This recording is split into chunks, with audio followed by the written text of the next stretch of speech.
I then also want everyone buying new things to think about the end of life of their clothes, because that's another part, like what happens when you no longer need your t-shirt or your Hmm. shirt.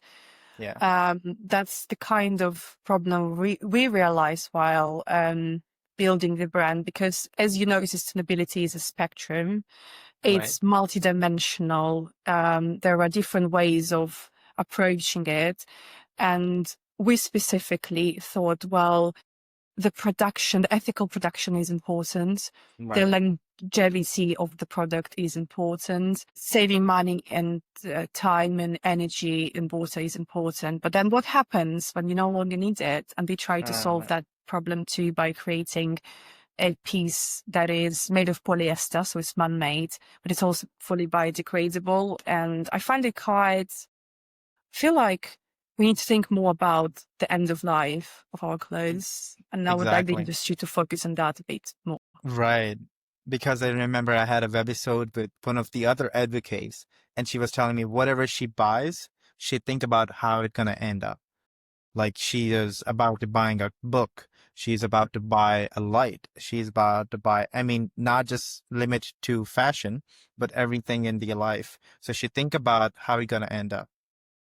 So we don't leave any trash or something, which is gonna harm the planet and the people behind us. Yes, absolutely. And in the clothing industry, actually, I don't know, like maybe you can um, explain how it works in the US, but in the UK, Uh-huh. you can, so say you don't need your shirt or your t-shirt, and then you Uh-huh. basically have two options.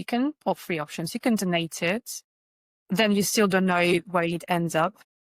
You Uh-huh. can bring it to H&M and they will do their best, as they claim, to recycle it and make it into something new. But again, you have no control over it. You don't know what really will happen.